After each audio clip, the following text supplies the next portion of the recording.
All right, so take two. Welcome to the podcast, everybody. I actually had already started recording this until then everything crashed and we lost the first recording altogether.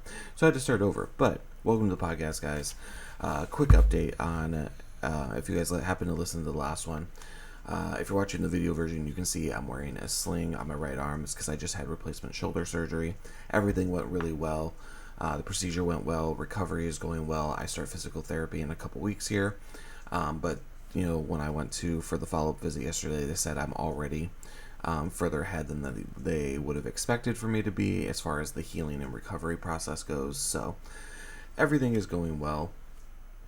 I feel pretty good overall. I look forward to when I'm able to really start moving my arm around again. But, one day at a time. Just got to take it one day at a time.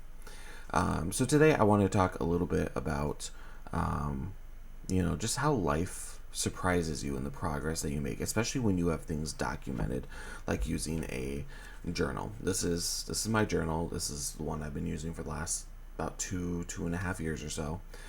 I'm almost have it full. I'm a little more than halfway, so I got about a third of the notebook left. And as you can see, I have a bunch of little tabs on it, and when I place a tab on it, it's usually because it's something I want to go back and look at again later on, reference, depending on what it is. It may be something that I need to do later on, and as I'm getting ready to buy a new journal book, I'm kind of learning to or figuring out how I want to restructure how I'm doing the journaling.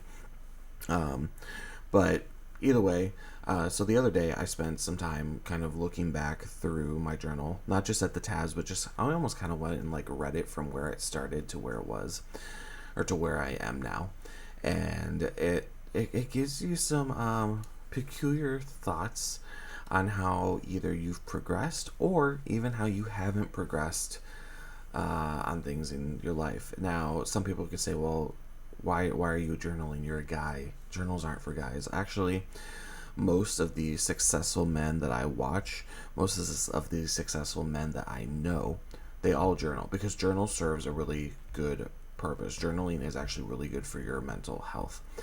And part of the reason why this is because your brain, just like a computer, has a catch system. And the catch system, what that does is it holds temporary information for you to be able to quickly access later on. And obviously I'm not explaining this from a neurological perspective. I'm explaining this from a computer perspective, but I figure it's a little bit simpler to understand that way. But yeah, so your brain, like a computer, has a catch system there. It holds all of this temporary information, and if that's getting overloaded, it starts having short-term memory issues. It starts having issues referencing even simple things like somebody's name. And if you're someone like me who has cognitive brain memory issues, you already struggle with some short-term memory issues. And so when you're letting that catch fill up and then it gets overloaded, it can be even harder to remember, small, simple things, or to remember that you need to process through and figure some things out. So that's why journaling is really important. Now, I'm not perfect about it.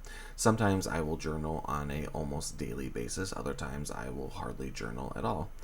But so I decided to go through and just take a look at my journal, kind of see where I've been, where I am, and kind of just get an idea of it all. So a couple things I noticed. First thing, there are a lot of stressors that I note in my Bible for the last 2 years or so that some of them have made progress or currently are making progress, like my overall health, my physical health, mental health, spiritual health, all of that. I'm making progress with my physical health. I just had the surgery done. Having the surgery done and recovering is going to open up a really nice opportunity to be able to start doing some working out again, start rebuilding the muscle structure that I once had before the other major health issues that I have dealt with. Another thing is I've been reading a book that's sitting on the table back behind me, the blue book, that's about diabetes. It's written by the man who really kind of started the process of understanding what diabetes really is, understanding and starting the process of checking your blood sugar on a regular basis, all of those things. And I am a diabetic, and I'm discovering that some of the issues that I'm having with my health can be because of things either related to or with being a diabetic altogether. Like, one of the issues I deal with is when I wake up in the mornings, it doesn't matter where my blood sugar level was the night before I went to bed, my blood sugar is always incredibly high in the mornings. Apparently, there's three different potential causes to that may be related to, diabetes specifically, or other things that are interlinked with being a diabetic. So I'm learning about that from this, the book that's on the table behind me. There's stuff like that. I'm also learning that because I have issues with my testosterone levels, that can be a huge contributor to me not being able to lose the weight in my gut properly, or at all. And so it's one of those, I'm taking the time to educate myself in areas that I never really had the desire to educate myself in order to better myself, to make progress in my overall physical health, which is going to help my mental health. It's going to help my spiritual health. It's going to help my professional and my personal life altogether, being in a better place health-wise, not just in my day-to-day functionality, my ability to function, focus, have strength, all of those things, but it's also going to assist me in my presentation. I'm going to look better. I'm going to be presented better. I'm going to be more attractive. All of those things. Like, I want to get to a point where I am in a very good health place, physically, from the health standpoint, but also from the presentation standpoint, because that is going to help me not only in a personal and professional level with relationships, or the respect that you earn when you walk through the door into a business meeting because you are a well-built, attractive individual, for lack of better phrasing. But I also want it for my own well-being. It's because it's going to show that I respect myself. I respect myself more than I ever have in my life, because I'm putting forth the effort to do the work to get to a better place overall. And then there's other, little stressors. Finances, that became a big stressor a couple years ago when I lost my job. But that's something that, again, I'm working on. I'm seeing those changes come to be. Is it out of that stress? No, I'm not out of that stress, but I'm going to get there. And then there's a couple other ones that, as well. But another thing that I've really noticed from reading my journal is, one, there are some things that I was ridiculously addicted to at one point that I'm not anymore, like obsessing over different individuals that I thought there was like the potential of a relationship for, or stupid things like that, where it became an addiction, because I dealt with a lot of loneliness. I still have loneliness. I do desire to have a relationship with a woman of God someday. It just obviously is not right now. It's not the season for that right now. So in the last 2.5 years, I've seen a lot of changes. I'm more focused. I'm more determined now than I have ever been in accomplishing success and getting things done. For example, it took a while for me to actually finish writing my book, even though I started it over 4 years ago now. And it wasn't because of my lack of ability to have something to write about. It was because it wasn't good enough. It wasn't perfect enough. It wasn't the way that I thought it should be, being perfect. And so I finally had to decide, like, I need to finish something. I need to accomplish something that I've started. Is my book perfect? Absolutely not. I am sure there are things that I wrote in a poor way and that it needs to be, redone. I already know that there is another edition of the book in the works. And by in the works, I mean it's in the planning phase, it's in the review phase, there will be a lot of changes to it, which I am excited to see. But I finished something, which is not something I've ever been good at. I was never good at finishing something that I started. And I wanted to break that. I wanted to break that habit. I wanted to break that curse in my life, because I'm not the only person that has also dealt with issues like that in my family. So I believe it truly is a generational curse, and I am choosing to break it. I am finishing that which I have started. I am laying the foundation of success to change the legacy that there is within my family. Because in building my legacy, I'm also building an empire. I'm building a strong foundation for the future of my family. I figured out more of the hows of my life. How does this happen? How has this happened? Or the better type of question to ask in the how how am I going to accomplish this? What are the steps that I need to take to do it? It's easy to say I want to do this, but then get lost in the like, what's the next step? Oh, this is overwhelming. But one of the things that we can do when we want to figure out how to get to something, how we accomplish something, how to succeed at something, is first we figure out what are the main steps that we need to take. And once we have those figured out, we can break those main steps down into smaller tasks in order to accomplish those main steps. So, we have our first, main step. Okay, cool. What are the smaller steps I need to take in order to accomplish this main step so I can move on to the next step of accomplishing this overall project? That's something I've gotten better at being able to plan out, which is making it easier to make progress in succeeding in everything day to day. One of the things I definitely struggled with was I didn't understand the process or the idea of how to develop myself. There's definitely been times in my life, and there are still things in my life that I could use a really good coach on, that I could use even a therapist on, someone that just has a second opinion, another set of eyes to look at things. I don't necessarily have that. There's plenty of things I don't have that for. Some of it is that I can't afford it. Some of it is that it's just not available to me. And so you're going to run into situations like that where you have to just learn to take care of yourself, figure it out for yourself. I don't encourage everyone. I don't encourage anyone to try to do everything by yourself. You're going to get worn out. You're going to get exhausted. You're going to burn out. You're going to crash. But there are things in your life that you are going to have to accomplish by yourself because you may not have the encouragement or motivation or support from others to do it, and you have to figure that out for yourself. And that's one of the things I've really focused on, is there's a lot of things that I needed to develop for myself better. And so I've learned how to do my own personal development. Personal development is a huge part of my day-to-day life. It involves a lot of reading. It involves a lot of watching of, like coaching stuff, workshops, different videos that help with different topics that I need to focus on. But then the harder part, but the part that feels really good, is taking what I'm learning in these situations and implementing it into my own life. Like I said, I finally finished something. I finally finished my book, and that felt really good. That felt really good to finally finish it. Has it sold a ton of copies? No, it hasn't. But I finished it. I accomplished it. It's a starting point. Almost no author has their first book sell a ton of copies, and that's okay. The fact is it's out there. It's available, and you can find it on Amazon from coma to comma. Stepping out publicly. There was a time that I would not have been comfortable doing a podcast like this, sitting here talking, even just by myself in front of a camera. That I've gotten pretty comfortable with, doing, my YouTube channel and stuff like that.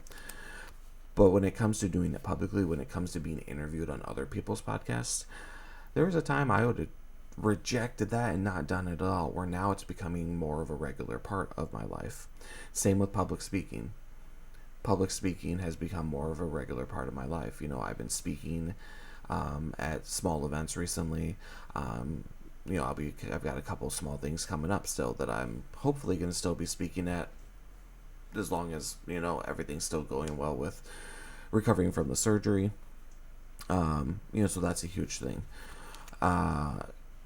Another big thing that I have seen change over the last 2.5, 3 years is my kingdom man focus. It's sad and depressing to see that our church body lacks in truly having kingdom men. There's a lot of them that claim it. They claim that they're a man of God, but their actions say otherwise. And unfortunately, most of the people within the church body that claim to be a man of God are actually just boys of God, because they're not acting like men in any way. And unfortunately, I haven't had the greatest example of kingdom men in my life. And so that's another thing that I'm having to figure out for myself. That's another thing that I'm having to kind of determine, what does that mean? Like, a common, focus of my prayer is, Lord, what does that mean? And how am I messing up? What do I need to change to be more like a kingdom man? And that's one of the things that I may be doing soon, is doing a, small group virtual Bible study not even so much Bible study, but a Bible study based study on what it means to be a kingdom man. I'm looking at doing that soon. There'll be more information that comes out at some point. It's going to start off as a small group, though. It's going to be, maybe 5 to 8 guys. First come, first serve for sign up. They're going to be the ones that have access to it, and we go from there. But more details will come out on that, hopefully sometime soon. But it's a huge priority. It's something God has very strongly put on my heart that we need. We need to reinstill, to rebuild the foundation of what a kingdom man is. And I feel really led to do that because I'm in the process of becoming more of a kingdom man myself. There are changes that I need to make. There are changes that I'm making to become more of a kingdom man. And I feel like as I am going through that process myself, that I can help lead other men to doing the same thing. And then the other big thing is saying no.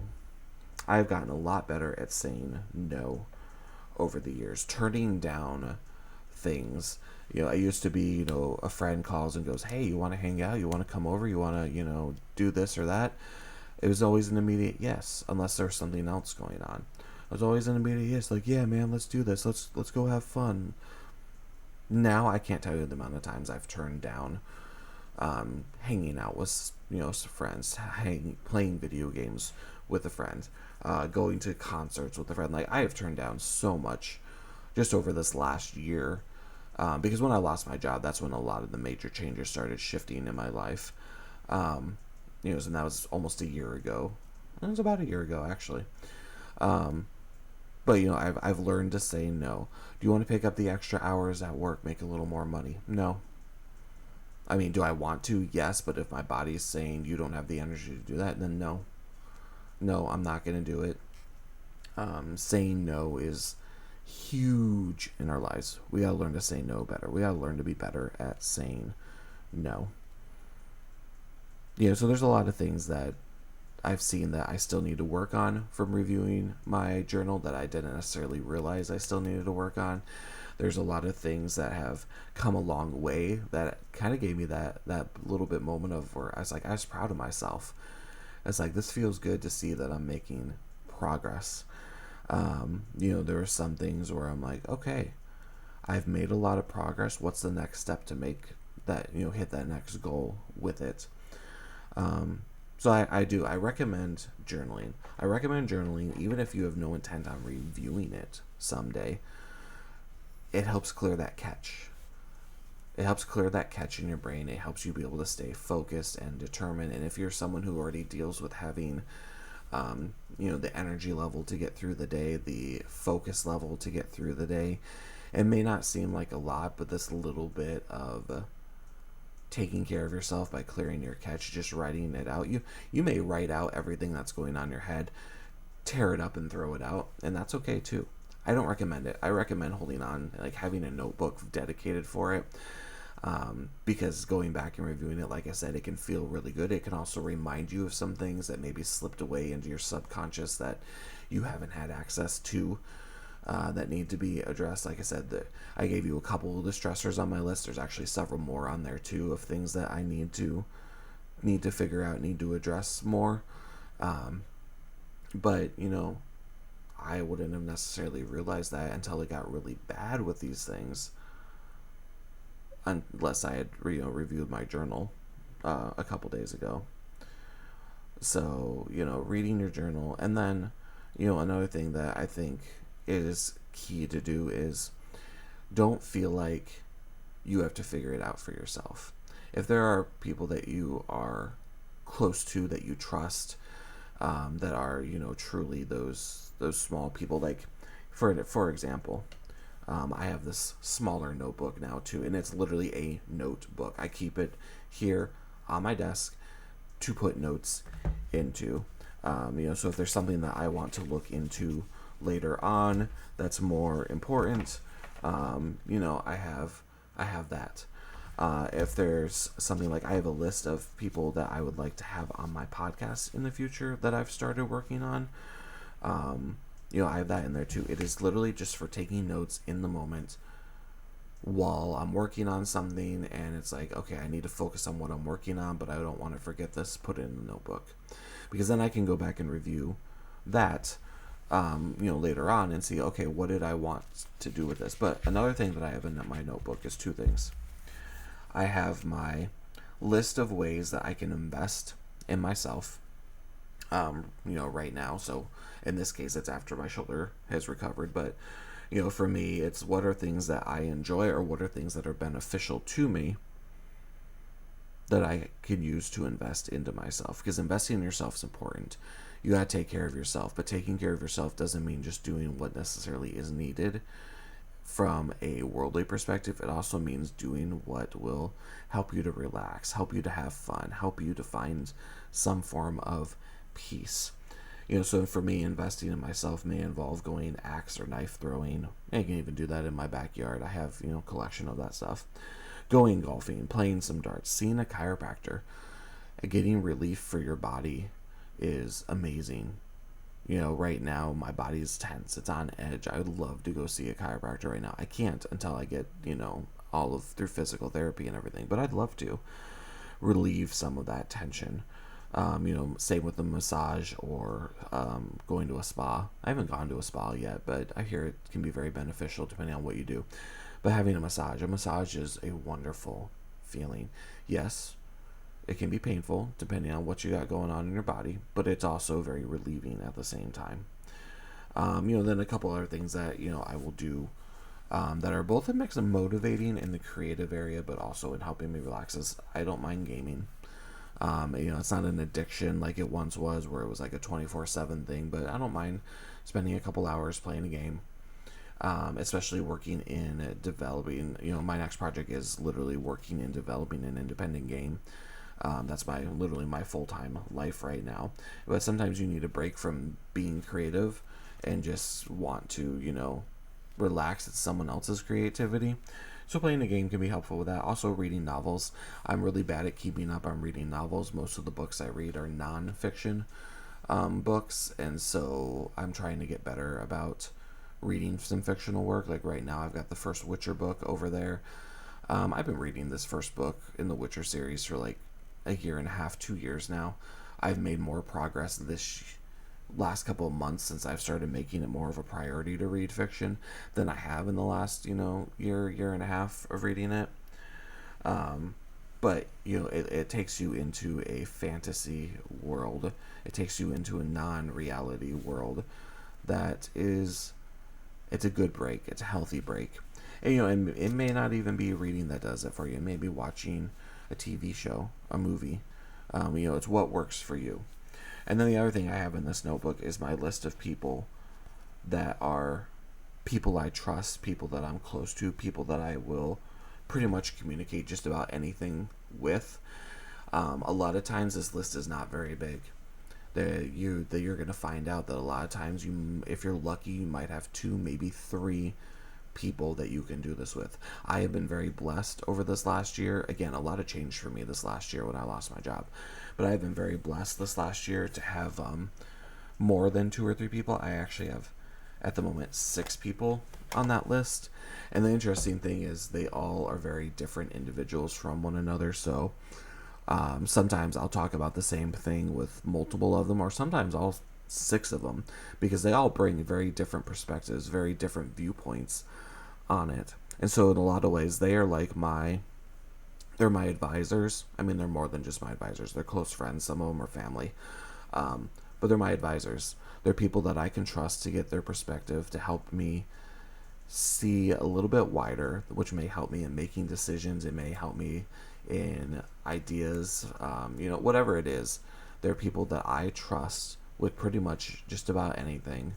Or, some of them it's like, okay, this person I can really talk to about this topic, but they're not really going to be beneficial with this topic, or, or vice versa. They're all people I trust, and that can be hard, especially when you've dealt with losing people that you can trust because they've done something where they've betrayed you, they've stabbed you in the back. I dealt with that a lot over the last year too. People I thought I could trust that I really couldn't. All of this to say, journaling, notebooks, they're all good. Journaling's good, again, clearing that brain catch.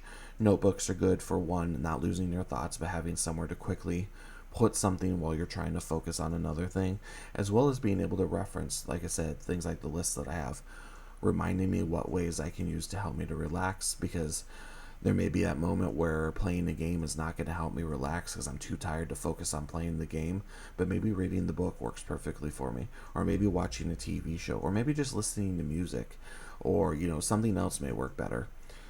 And then having that list of people that you trust. And like I said, sometimes it's not a lot of people, sometimes it's 2 or 3 people. Hey, it may only be one person, and if you feel like there's nobody in your life that you can trust like that, I'm sorry, that sucks, that hurts. I've been there before. It's going to take a lot to find that person, in a way of you have to invest in the social aspect of your life, because if you're not being social, you're not going to find people. But at the same time, once you find that person, it's going to be one of the biggest blessings ever for you. So all that being said, guys, that's kind of what I wanted to focus and cover on, journaling. In reading my journaling, I am realizing that I am truly following my goal in building a legacy, and in building that legacy, that where it makes your name important, it makes your name known. In building that legacy, I'm also building an empire through my finding of successes, because I want to build a solid foundation for the future of my family, whether it be my children, my grandchildren, my nieces, nephews, whatever it is. I want to build that strong foundation. I want to build the empire that holds up that strong foundation in holding up the legacy of my family. So guys, thank you for taking time to listen today to today's podcast. There's a lot of great things coming up, and now that I'm done with the shoulder surgery and just going into the recovery process, I can really focus more and more on the next steps for a lot of projects. Like I said, the main project I'm working right now is developing an indie game. I'm still keeping up on getting some YouTube videos out there.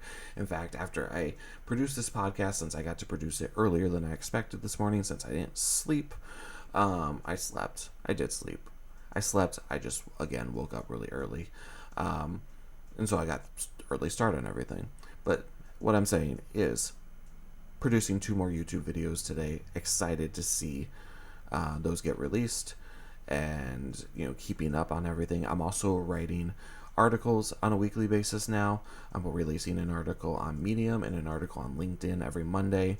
And then they will also become available on my website every Friday when my newsletter is released. So basically, you're getting early access to the Medium newsletter or the Medium article if you have a Medium account, because they are available only to people who actually have like a Medium account with subscription to Medium and everything. But then those articles will become available, like I said, on Fridays on my website through my newsletter, which means you can now go to my website, traviskunze.com, and sign up for my newsletter. Sign up for my newsletter. You will get notified when that article becomes available. You will get notified and access to knowing what the LinkedIn article is that week, as well as some extra goodies that I'll be adding, as desired or needed, or depending on what's going on, to the newsletter itself. So I recommend it. Go to traviskunze.com. Up in the top right corner, you're going to see the option to sign up. All I need is your name, your first name, and your email address. That's all it takes. And you hit sign up, you'll be added to the mailing list for the newsletter. I have no desire to spam you guys with a ton of stuff. So it'll primarily be just the newsletter that gets released on Fridays. Maybe occasionally something extra depending on what is going on. But for now, just, newsletter on Fridays. I like to keep it simple. Nobody likes a ton of spam email from the same person over and over and over and over and over again in their email box. When you're receiving 7 to 8 emails from one person every day, it gets old really fast. So I get it. But yeah, guys, thank you for listening, and I will see you guys next time on my podcast, The Travis Kunze Show. I never know how to close these, so just go with my awkwardness. Talk to you later.